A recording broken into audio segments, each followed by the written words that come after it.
রাতে তাহাজ্জুদের নামাজ পড়ে আল্লাহ তাআলার এই শক্তিশালী নাম আপনার ১০০ বার পড়ুন। রাত্রে আমল করবেন, সকাল থেকেই আপনি ফলাফল দেখতে পারবেন। চারদিক থেকে আপনার জীবনের সুসংবাদ আসতে শুরু করেছে। আপনার অপূর্ণতা আশা আল্লাহ তাআলা কবুল করে নিচ্ছে। আপনার সংসারের অভাব অনটন লেগে থাকতো, ওই অভাব অনটন দূর হতে শুরু করেছে। বেকার থাকলে সুসংবাদ পাবেন, চাকরির ব্যবস্থা হবে। ঋণগ্রস্ত থাকলে আল্লাহ রাব্বুল আলামিন কুদরতিভাবে ঋণ পরিশোধ করার ব্যবস্থা করে দেবেন। আজ পর্যন্ত এই আমল করে কেউ ব্যর্থ হয়নি। আপনারা শুধু তাহাজ্জুদের নামাজ পড়ে আল্লাহ তাআলার এই নামটি ১০০ বার পড়ে আল্লাহ তাআলার কাছে দোয়া করুন, সাথে সাথে কবুল হবে। প্রিয় বন্ধুরা, আপনারা যদি আমল দ্বারা ফলাফল পেতে চান তাহলে ভিডিওটা টেনে দেখলে হয়তো পয়েন্ট নিয়ম মিস হয়ে যাবে, তাহলে দোয়া দ্বারা কাজে আসবে না। তাই বলছি, না টেনে সম্পূর্ণ ভিডিও দেখার অনুরোধ রইল। আর যারা এখনও এই চ্যানেলটি সাবস্ক্রাইব করেননি, দয়া করে চ্যানেলটি সাবস্ক্রাইব করে পাশে থাকবেন। আমাদের সবার জীবনে কম বেশি টাকা পয়সার সমস্যা লেগেই থাকে। সংসারে অনেক সময় অভাব অনটন চলে, আবার অনেকে দীর্ঘদিন বেকারত্ব থাকেন। কিন্তু আমরা সবাই চাই যেন ধনী হই। ধনী হওয়া কিন্তু খারাপ কিছু নয়। আপনার যদি টাকা পয়সাই না থাকে তাহলে আপনি মসজিদ মাদ্রাসায় কিভাবে আপনি দান করবেন, কিভাবে আপনি হজ পালন করবেন? তো অবশ্যই আমাদের জীবনে হালালভাবে ধনী হওয়াটাও খুবই গুরুত্বপূর্ণ। অভাব পড়লে আপনি বুঝতে পারবেন জীবনে টাকা পয়সার কতটা প্রয়োজন পড়ে। আজকের এই আমলটি যদি আপনি সঠিক নিয়মে সঠিক পদ্ধতিতে করতে পারেন, আল্লাহর কসম করে বলছি ভাই, আপনার জীবনে কখনোই অভাব অনটন দুঃখ কষ্ট দারিদ্রতা থাকবে না। এবং আল্লাহ রাব্বুল আলামিন আপনার ধন সম্পদ দিন দিন বৃদ্ধি করতেই থাকবে। কারণ আল্লাহ রাব্বুল আলামিনের কাছে ধন সম্পদ টাকা পয়সা এগুলো কোনো ব্যাপার না। আপনাকে অল্প দিনে আল্লাহ রাব্বুল আলামিন ধনী করিয়ে দেবেন। কারণ আল্লাহ রাব্বুল আলামিন যাকে ইচ্ছা তাকে অঢল ধন সম্পদ দান করেন, আবার যাকে ইচ্ছা তাকে অভাব অনটনে ফেলে পরীক্ষা করেন। তো আল্লাহ তাআলার কাছে ধৈর্যের সাথে আমল করতে হবে এবং চাইতে হবে। কারণ আল্লাহ রাব্বুল আলামিন পবিত্র কুরআনে বলেন, তোমরা আমার কাছে দোয়া করো, আমি তোমাদের দোয়া কবুল করব। আল্লাহ রাব্বুল আলামিন আরও বলেন, উদউনি আস্তাজিব লাকুম, তোমরা আমাকে ডাকো, আমি তোমাদের ডাকে সাড়া দেব। তো প্রিয় বন্ধুরা, আমরা অনেকেই সঠিকভাবে সঠিক পদ্ধতিতে চাইতে পারি না। এখন অনেকের কথা আসতে পারে, তাহলে আমল করলেই যদি আমাদের ভাগ্য পরিবর্তন হয়ে যাবে, টাকা পয়সা আসবে, তাহলে ঘরে বসে আমল করব, আসমান থেকে হুট করে টাকা পড়ে যাবে? না ভাই, এমনটা কখনোই হবে না, কখনোই না। কারণ আপনি যদি আমল করেন, আপনার জীবনের সমস্ত কাজ আল্লাহ রাব্বুল আলামিন সহজ করে দেবেন। যেমন আপনি ব্যবসা করছেন, আপনি চাকরি করছেন, আপনি ফার্ম দিচ্ছেন, যেটাই করেন না কেন, আপনি যদি আমল করেন, আল্লাহ তাআলার কাছে দোয়া করেন, আল্লাহ রাব্বুল আলামিন কিন্তু আপনার ওই সকল কাজে বারাকা দান করবে। কিন্তু এমন নয় যে আপনি ঘরে বসে দোয়া করছেন, আসমান থেকে টাকা পয়সা পড়তে থাকবে, এমনটা হবে না। আপনি কাজ করবেন বা চাকরি করবেন, যেটাই করেন, সেখানে কিন্তু আল্লাহ রাব্বুল আলামিন বারাকা দান করবেন। আস্তে আস্তে আপনার ধন সম্পদ বৃদ্ধি হতেই থাকবে ইনশাআল্লাহ। তো প্রিয় বন্ধুরা, আল্লাহ রাব্বুল আলামিনের কাছে তাহলে সঠিক নিয়মে চাইতে হবে। কারণ আল্লাহ তাআলার কাছে চাইলে আল্লাহ রাব্বুল আলামিন কখনোই খালি হাতে ফেরত দেন না। আল্লাহ রাসূল সাল্লাল্লাহু আলাইহি ওয়াসাল্লাম ইরশাদ করেন, যখন কোনো বান্দা আল্লাহ তাআলার কাছে দু হাত তুলে দোয়া করে, আল্লাহ রাব্বুল আলামিন ওই বান্দাকে খালি হাতে ফেরত দিতে লজ্জাবোধ করেন। এখন কথা হচ্ছে, তাহলে আমল দ্বারা ফলাফল পেতে হলে আমাদের কি করতে হবে এবং কোন কোন কাজগুলো করতে হবে? প্রথমত আপনাদেরকে এই 6টি শর্ত মানতে হবে। শর্ত নাম্বার 1 হচ্ছে আপনাকে নামাজ পড়তে হবে। কারণ যে ব্যক্তি নামাজ আদায় করে না, ওই ব্যক্তির দোয়া কবুল হবে না। কারণ যে ব্যক্তি নামাজ পড়বে, আল্লাহ রাব্বুল আলামিন ওই ব্যক্তির জীবনের অভাব অনটন রিজিকের সমস্যা সবকিছু দূর করে দেন। দ্বিতীয়ত হচ্ছে, যে ব্যক্তি আমল করছে, পুনরায় পাপ কাজ করছে, তার দোয়া কখনোই আল্লাহ রাব্বুল আলামিন কবুল করবেন না। তৃতীয়ত হচ্ছে, পিতা মাতার অবাধ্য সন্তানের দোয়া আল্লাহ তাআলা কবুল করেন না। আপনি যদি চান যে আপনার দোয়া আল্লাহ রাব্বুল আলামিন কবুল করুক, তাহলে পিতা মাতার সাথে ভালো ব্যবহার, ভালো আচরণ করুন। 4 নাম্বার হচ্ছে, এগুলো খুবই ইম্পর্টেন্ট, তা হচ্ছে আত্মীয় সম্পর্ক চিহ্নিত করার ব্যক্তির দোয়া আল্লাহ রাব্বুল আলামিন কখনোই কবুল করেন না। 5 নাম্বার হচ্ছে, এটা আরও ইম্পর্টেন্ট হচ্ছে, যে ব্যক্তি হারাম খাবার খায় আল্লাহ রাব্বুল আলামিন ওই ব্যক্তির দোয়াও কবুল করেন না। কারণ হারাম দ্বারা গঠিত শরীর জান্নাতে প্রবেশ করবে না, কখনোই আপনারা এটা খাবেন না। সর্বশেষ হচ্ছে, যে ব্যক্তি তাড়াহুড়া করে, আপনি এখন আমলটি করছেন রাত্রে, অনেক সময় দেখা যাচ্ছে যে আপনি সকালে কেন ফলাফল পেলেন না, এটা নিয়ে অনেকে তাড়াহুড়া করে থাকে।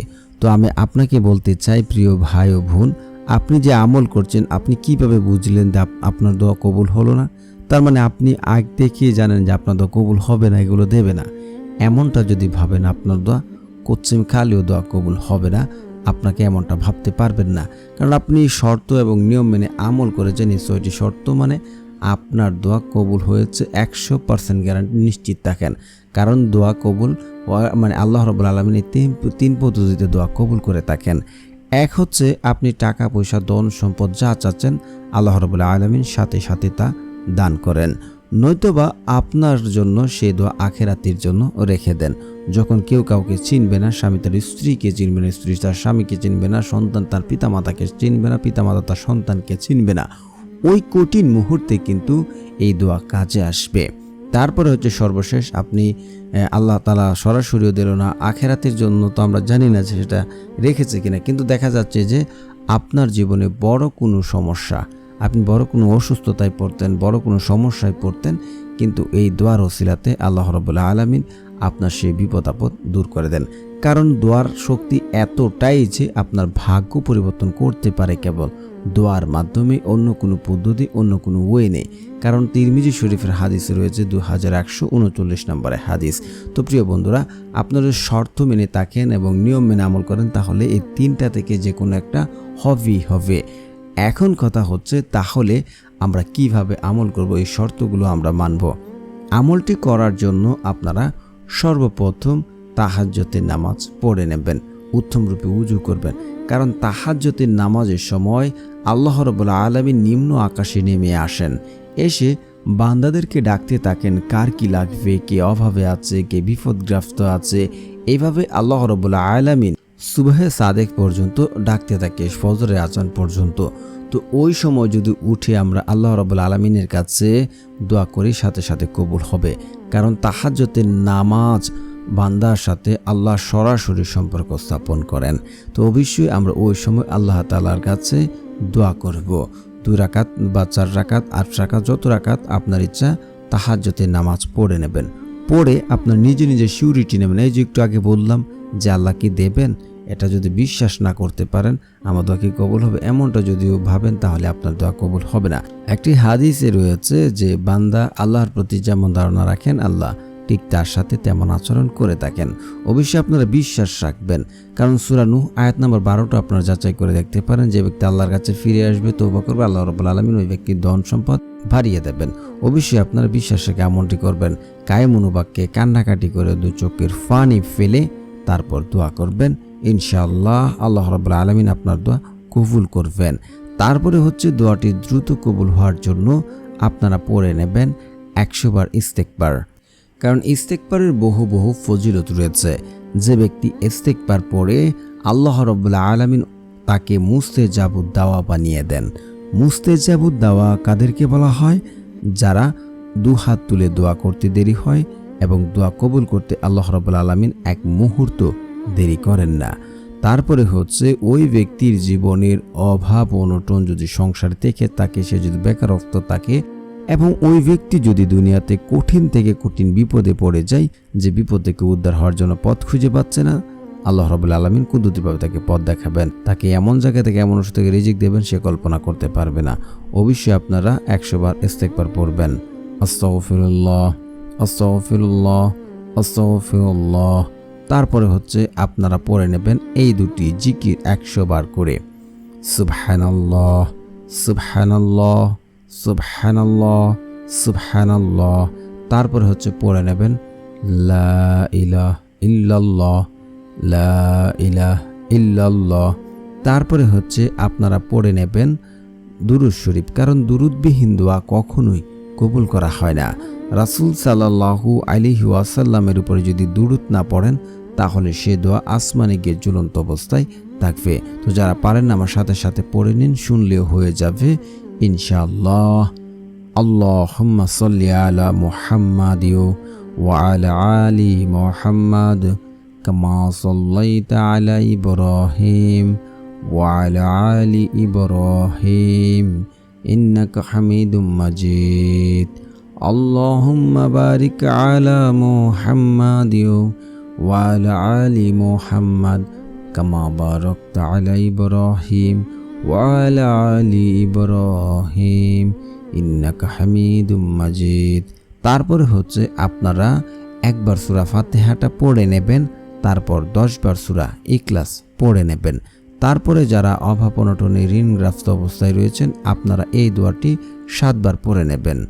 আল্লাহুম্মা কফিনি বিহালালিকা ওয়ান হারামিকা ওয়া আগনিনি বিফাদলিকা আম্মান সিওয়াক। তারপরে হচ্ছে আপনারা আল্লাহ রাব্বুল আলামিনের এই নামটি 100 বার পড়বেন। তো প্রিয় বন্ধুরা, যারা আমার চ্যানেলটি সাবস্ক্রাইব করবেন ইনশাআল্লাহ তাদের মনের আশা পূর্ণ হবে। তো আল্লাহ রাব্বুল আলামিনের সেই শক্তিশালী নামটি হচ্ছে ইয়া বাসিতু, ইয়া বাসিতু, ইয়া বাসিতু। তারপর 2 হাত তুলে কায়মনোবাক্যে কান্নাকাটি করে 2 চোখের পানি ফেলে আল্লাহ রাব্বুল আলামিনের কাছে দোয়া করুন। আল্লাহ তাআলা আমার দোয়া শুনছেন, আমার দোয়া কবুল হবে এমন বিশ্বাস রেখে দোয়া করুন, ইনশাআল্লাহ ফলাফল পাবেন।